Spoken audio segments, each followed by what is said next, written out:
19th of June every year is set aside as World Sickle Cell Awareness Day to increase global understanding of sickle cell disease, which is a chronic inherited blood disorder, which health experts say occurred due to a genetic mutation that causes red blood cells to become sickle or crescent-shaped, making it difficult for them to flow smoothly through the blood vessels.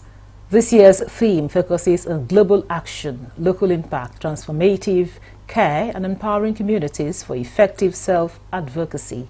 Sickle cell disease, SCD, is said to be the largest of the rare genetic diseases, yet it seems to lack the coordinated efforts and unified voice needed to make a difference.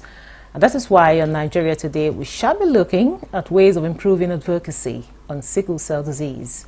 Thanks for joining us on the program. I'm Ikaria Clinton.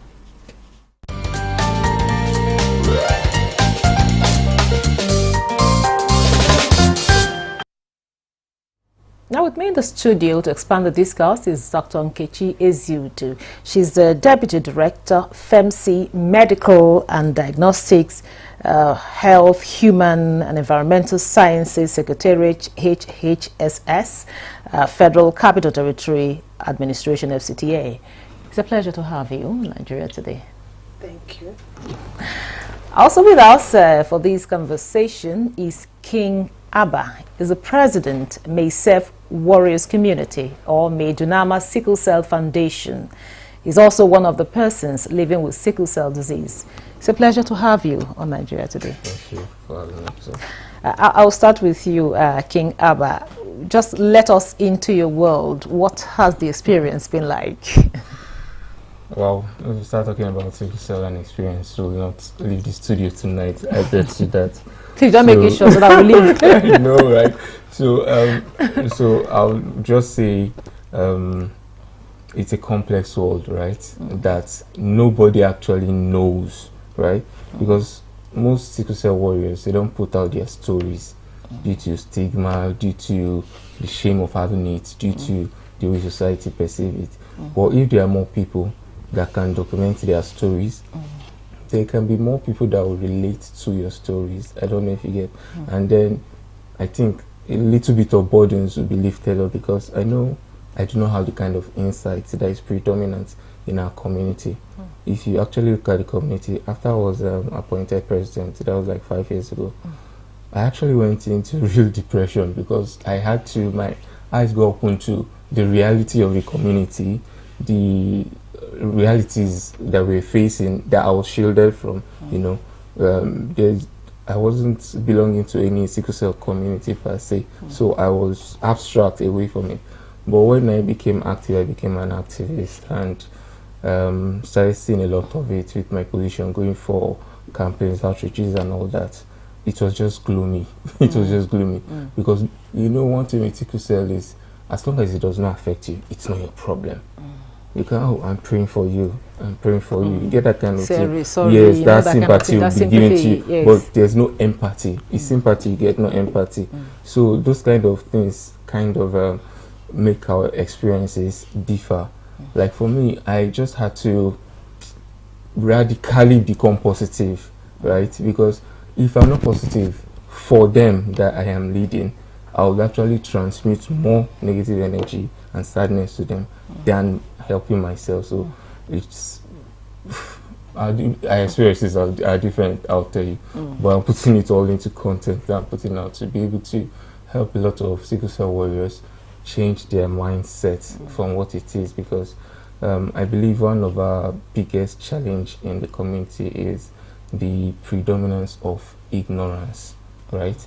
The kind of information that we pass down to us, maybe if you survive past 18, 21, 23. So all these things, while your siblings, your friends, they are dreaming of long-term goals, right? Going to university, traveling out, getting married and all that. You're like, well, if I make it past 20, I'm okay. If I make it past 25, I'm okay. You get that kind of thing. And you keep going and you realize that you've gotten to 30. You don't have any hopes or dreams or whatever it is, because you didn't want to put anybody through sad moments, right? You don't want to leave children behind that somebody else will come and have to take care of, you get. So The experiences are it's just if people start telling you their stories, you see that something really needs to be done. Now talk to us, Dr. Ezudo. Why do patients, with sickle cell disease have, these kinds of experiences? So like he said, we're talking about the stigma, of course, the experiences. Talk to us a little bit about it. What actually happens is that these sickle cell diseases can be prevented. That's why most often I go to secondary school. I talk to them to know their genotype before marriage. At times, if I have money more than advocacy, I do screening for them. I will meet some small children that is rhesus negative. I will tell them, please, when you give birth, if it's a female child, tell your parents or your husband, whoever is there, that they will give you an injection. They say, Auntie, me injection, I will not give birth. I say, no, you will give birth. That injection is not painful, but it's to help you have another child.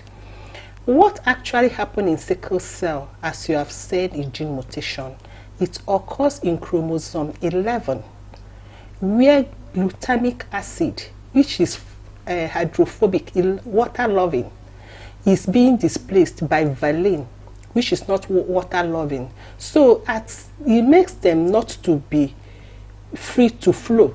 Because if you check the human blood vessel, you find out that is something like spiral. It's not very wide. So when that thing makes it to bulge out, it cannot move freely. That's when we are doing a treatment plan. We concentrate more on hydration. We talk to them on hydration. Anything that can make their blood come down, they should prevent malaria. That's why we always give them Palodrin and encourage them to sleep in insecticide, mosquito-treated net. And most of them, they should treat their environment. Also, we are talking about social group. If you have a social group where you people share common problems, it makes the burden less. I'm passionate because my roommate, she's a pharmacist. We finished in ABU. The next thing we had, she passed on. She's a sickler. So that was what made me to develop an interest in this. So when ENUM Sickle Cell Foundation wrote our secretariat that they needed help, I encouraged our secretary that time, Dr. Nokomaya, to assist them, and he did. We did bailout. You cannot believe that these sicklers, as little as folic acid is one of the cheapest drugs, they don't have money to buy it. When Professor Onyebuchukwu was the Minister for Health, he said that 6 federal medical centers they have in Nigeria should be giving these people free medical treatment, but they are not doing it. There's stigmatization. They will finish work, they will not give them employment. When even if you know that somebody is a sickler and is playing with I call them warrior, and they are playing with your child, the mother will call their children. This person is suffering from Obanjeo, it's an infection, one terrible thing like that, and tell the child not to play with them again. And this thing is not infectious, what? No, before you go further, I wanted to talk, as much as he's mentioned quite a lot of the stigma he's been going through and all of that. And, over the years, we've heard about this sickle cell, don't marry somebody with, if you are AS, don't marry somebody with AS. Yes. But we keep seeing people still giving birth to children with SS. Why is this still unprotected sex and sexual? The cheapest thing in Nigerian market now is sex. You get it anywhere with money or no money. So if they follow 3 rudiments of getting married, we've told more church leaders, Muslim leaders, all not to allow people to get married without their test paper. And most of them are doing it. But we still go out to catch them young, tell them in the church, in case they start going into relationship. If they have AS, now no ground can you marry AS. Though there's 50% chances of not giving birth to SS, but you don't have to risk it. You know, when I do talk for them, I bring sticklers. Let them look at them. This guy is looking presentable. Their features, their phalanges very long. Their stomach bulged out because of constant use of painkillers, analgesic. It makes the liver and everything to be protruded. Before people say paracetamol doesn't have harmful effect, it does on the internal organs, on kidney and the liver. You know, at a stage, this simple one does not hold them again. They go for higher one, which is narcotics. They inject themselves. You bother to look at most of their tithes. You cannot believe what these people are going through. The pain is so excruciating that they prefer a needle prick than to see that pain. Some of them use this traditional means. They chew garlic, chew anything just to transfer the pain on that. But for how long? If you look at their eyes, it's jaundice, always yellowish, because blood is not always there. And they're always weak. And these children, very interesting to stay with. Highly intelligent. Okay, I will stop you here, Dr. Ezeudu. Now, talk to us, Abba King. You know, some of the myth or misconception people have about people, you know, living with this kind of condition, the sickle cell condition. Okay, first of all, my opinions, right, can be very personal, right? You know, when Haji Rabi made Nama sign me as president, I had to tell her that, see, you shouldn't do that, because I am very blunt and direct with the kind of things I say. I just like to say things as it is, right? And based on this, your question now, there are a lot of things that I would have corrected from a few statements that I made, but since we're like, let's just move on with the kind of information that we receive and pass down. I'll equate it to, like, okay, my university experience. One of my lecturers brought her note from the 80s, and she compared it with what they were teaching us in class, and it was like cabbage in, cabbage out. You get only few things were taken out of it, right? Meaning that improvements have not happened from 1980s to when I graduated, I think 2011. So you can see the almost 20 years gap that was there. So we don't have this research culture. Like I said, it's your problem, it's your problem. It's not in my family, it's not in my family. Even in my family, I don't want to mention name, but somebody once told me, whoever dies, dies, who survives, survives. That is from the bloodline telling you, right, that you're not the only child now. Whoever dies, dies, whoever survives, survives. I had an elder sister that died when she was 2 years, right? So it's like, God gives, God takes. But what of the life of this child? What purpose does it serve? You just see it like something that comes and goes. So if there is no attachment to that child at that level, going out, what do you expect them to face? Now, with talking about ignorance, like she mentioned something about this Obanje. We've been called Obanje, we've been called Abiku, right? It's the same thing. Yeah, yes, and that you die and come back. Exactly, you die and come back to come and punish your parents. So there's this taboo thing that is so attached, that has been passed down. And now that those stories are still not prevalent, but the emotions is still being passed down. No nearer more. Before you go say, na my head, na my leg, na my this, na my that. This one, if you climb over, you go die. All those kind of. Sometimes you pretend you're sleeping and you hear that kind of thing. So my university roommates, they didn't know I was a warrior till after. I think it was in 2015. It was on Facebook. I made the announcement. That's why I really respect this Haji Rabi. When I got close to her, I really wanted to know. You know, to sometimes set up NGOs to get funds and all that. But me being a warrior, knowing that I will not go an extra length when I know I am at a 0 point, and she keeps pushing, she keeps giving, I'm like, no, if she doesn't have anybody, me, I'll be there. Because it's somebody that is very genuine. She tries to, although yes, everybody has their own strengths and weaknesses. This is the motherly and this thing. And if we had more people who are as genuine like that, they will attract more helping hands who will help them spread the work. That's what I say to that. So if we're talking about the challenges of living with sickle cell, like I said, when I was appointed president, I rejected it immediately. I told her, no. So, having told us some of the challenges you face, how do you think we can address these challenges? Okay, now, let me streamline my own experiences now. I had AVN, which is a vascular necrosis of the left hip joint, when I was in my SS2. So till I was limping, right? And then one tragedy happened, and I was rushed to the hospital, and the doctor said I needed immediate total hip replacement surgery, because the joint was already worn out.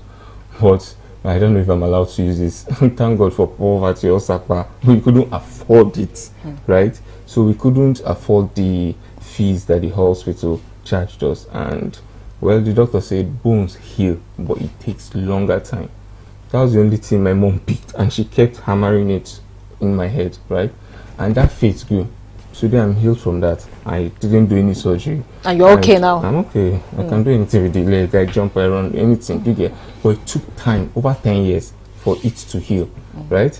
So now, if you're talking about that experience now, I can be able to coach or help somebody else in our community going through the same thing. Tell them, these are my experiences. These are informal ways of passing down this education. Because I didn't know anything about sickle cell in my primary, secondary school. Like she said, she goes to secondary school. We too, it was a burden on us. We had to develop a program called Sickle Educate a Child. Because even from primary school, children are already having things to do with each other. Junior secondary school, especially in government schools, you see children, schoolgirls drop out. You ask the question about the prevalence of this thing. I'm not trying to criticize any part of Nigeria. I'm from the north, right? But go to the north and see the way they live. Nobody cares about this thing. In a family, you can have 4, 5, 6 warriors. Anyone that goes. And they don't, I don't know.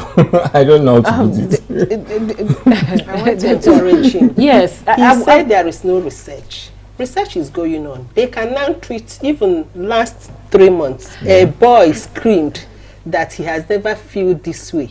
He did hematopoietic stem cell transplantation. It came out positive. So he was screaming that he doesn't know he can stay a day without pain. So researches are going on. Only that. Talk to us more about this, what did you call it? Hematopoietic stem cell Hematopoietic stem cell transplantation. What does that mean? What age was the boy, sorry? Okay, it's about 19 years. Okay, talk to us about that. Okay. Is it a form of treatment? Yes. Okay. They can even use it for Hodgkin's diseases and all the rest of it. Okay. What they do, they remove the stem cell. Most stem cell is a fast-growing cells. Most often is gotten from after birth. Those things they threw away from women after giving birth. You know, it protects the child, so the cells form fast. When you say those things, is it like the placenta? Liquid, all those things. Okay. Oh, they are all cells, fast-growing cells. Yes. So that's where you get the stem cell from. You culture it, then they match it with the warrior. Yes. The warrior. Yes. Then after they now give it as a drip to the person. As they are giving it, they are attenuating the already red blood cell in such a way that it will replace all, it's about 5 liters of blood in a human being. But you find that when they put the first 5 liters, they will still replace it until the person. Now, after administering this treatment you just talked about, does that mean the person is now free from sickle cell? From sickle cell. Wow. Even Hodgkin's disease. How does that? I have things to say to that. Why I asked about his age, right? I am 37 years. I cannot take that risk for anybody because my body system is already built. I don't know if you get. By the time you're crossing your teenage age to your adult age, your body has constructed itself in a survival way. Abba King, do you know why you should listen now? Because this is a medical doctor talking here. So she should be in the better position to tell us the age. At the hospital, I've saved warriors that doctors didn't know what was happening. Sometimes it's by experience. It's not just by head knowledge. Okay, just hold on. Let the expert talk to us about it. Now, the doctor, tell us, is he too old for that treatment? He's not. The fact is that he's not too old, but they may not remove the whole cells at once. Okay. They do it bit by bit because people that are Hodgkin's disease are for very old people. About very old. So you cannot compare your old age to my own or to those other people there. So the fact with this warrior is that if nutrition to help them so much. Okay. If they eat more of natural things than the environment. That was what I wanted to hear. It's more of management than treatment. Yes. And that is what I always preach. It is more of management than treatment. I don't have I've not treated malaria for the past 2 years. Because you don't allow mosquito. Mosquito can bite me all they want, but I have a blood booster that helps me, and my natural immunity fights it off. Okay, talk to us about how you've been managing your own, so that other people out there who are going through this can manage their own, because you seem to be in control. Yes. I didn't know I could have this much control over my body. Okay. I don't know if you get until I stumbled upon what they call holistic health practices, right? That encourages you to know how to inculcate your daily activities with a health conscious mindset.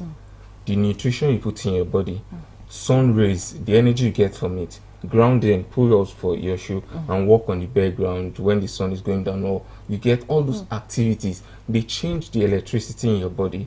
They help you with vitamin D. Not everything we get from food. You might order fried rice or whatever from it and eat now. How many nutrients is inside? You are eating for sweet mouth. But there are specific herbal spices you can take as tea. I used to have insomnia problem a lot. I went to doctor because anything that is beyond my control, I go to a higher power, right? So I just go to complain in the hospital. These are scars from my penta dependency stage. Like that was it. Immediately they gave me that presidency, and I started going from community to community, and I was saying it was overwhelming. I won't lie to you. And that was the period that I was even introduced to that. Like from the street. It was from a prolonged crisis that I had at the hospital, and they continued giving me penta till I left. So when I left the hospital, I had to call a friend. Please, where can I get this? That's the only thing that was working for me. And Street Connect. So for us, we're about to round up now. So tell us, how can we improve advocacy? Because quite a lot of people going through this, what you're going through, do not really know what to do. So how can we improve? There's one important thing that she said. The grassroots are the key. I've agreed that we are sacrificed, right? Because even for me to even teach a fellow adult warrior, it's hard to transfer. When people have built up their mind, they will deny whatever solution. When they start arguing, I've tried this one, I've tried this one, I've tried this one. But if you coach children and give them steps to follow, it becomes a pattern that they stick to. So for me, it's grassroots. Education, we need to inculcate this thing in our normal school education. Okay, I'd love to hear you talk, but we don't have that time. Thank you so much. Abba King is the president, Mejunama Sickle Cell Foundation. You're also a warrior. Thank you so much for coming and sharing your experience with us. And we also had Dr. Nkechi Ezudu, Deputy Director, FEMC Medical and Diagnostics, Health, Human Environmental Sciences Secretariat, HHSS, FCTA, Federal Capital Territory Administration. Thank you so much for coming. Thank you so much. And thank you for being part of the program. I'm Ikeria Clinton. Goodbye.